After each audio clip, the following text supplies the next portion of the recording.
오늘의 말씀은 사무엘상 31장 3절에서 4절 말씀입니다.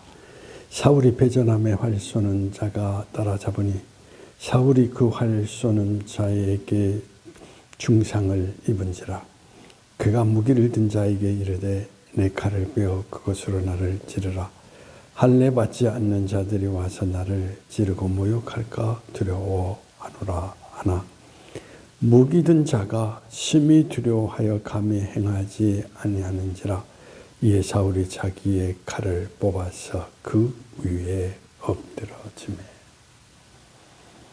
우리 성경 말씀에 있는 내용의 이야기는 사울의 비참한 몸 결과의 모습을 우리에게 나타내 주고 있습니다. 왜 이와 같은 비참한 결과의 모습을 가져와야 했습니까?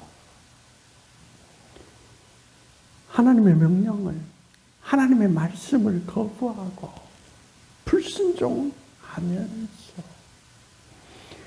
오직 자기에 사로잡혀서 자기의 욕망대로 길을 걸어간 결과 그는 스스로 칼을 빼어 자기 스스로를 제어할 수밖에 없는 비참한 결과를 가져온 것을 우리에게 보여주고 있습니다.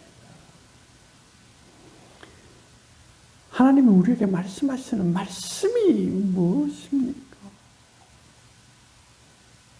하나님의 말씀은 우리가 인생 가운데에서 살아갈 수 있는 삶의 길을 우리에게 나타내 주십니다. 죽음에서 생명에 이르게 하시는 말씀. 그것이 하나님의 말씀입니다. 그래서 그 말씀을 믿는 자는 죽음도 어찌할 수 없는 부활에 이른다라는 성경은 그 약속을 우리에게 분명히 나타내 주고 있습니다. 하나님의 말씀, 생명의 길을 거부한다는 것은 결국은 죽음의 길에 이르다라는 것을 우리에게 나타내 주고 있습니다. 사울은 하나님의 생명의 길을 거부함으로 말미암아 자기 자신이 스스로 죽음의 길을 선택했다라고 이야기를 할 수밖에 없습니다. 바로 그것이 불순종이라는 것을 오늘 우리에게 나타내 주고 있는 것입니다. 착각하지 마십시오. 여러분들은 생각하기를 자기 자신이 생각하는 것이 자기 생명을 지키고 자기가 생명의 길로 나아가는 것이라고 착각하고 자기의 사로잡혀 길을 걸어갑니다.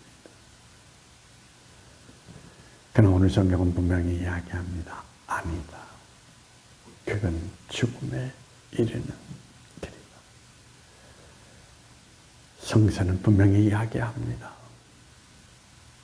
내 말을 믿는 자는 죽어도 살겠고 살아서 영원히 산다라고 하는 오늘도 사울과 같이 비참한 채우 죽음의 길을 선택하는 어리석은 자가 되지 말고 하나님 말씀 따라서 절제하게 순종하며 길을 걸어가는 모습을 통하여서 죽어도 사는 영원한 생명의 길을 선택하는 하나님의 사람들이 되기를 원합니다. 기도하시겠습니다. 오늘 사울의 이야기를 통하여서 하나님의 말씀은 생명이 있고 네 자신이 생각하고 오늘 길을 걷는 거기에는 죽음, 비참한 삶의 모습이 있을 뿐이라는 것을 우리에게 말씀해 주셨습니다. 주님, 나를 죽이고 하나님 말씀 따라서 생명에서 생명에 이르는 우리의 삶이 될 수 있도록 우리의 삶을 주님께서 주관하여 주시기를 원하오며 나사렛 예수님의 이름으로 기도하옵나이다.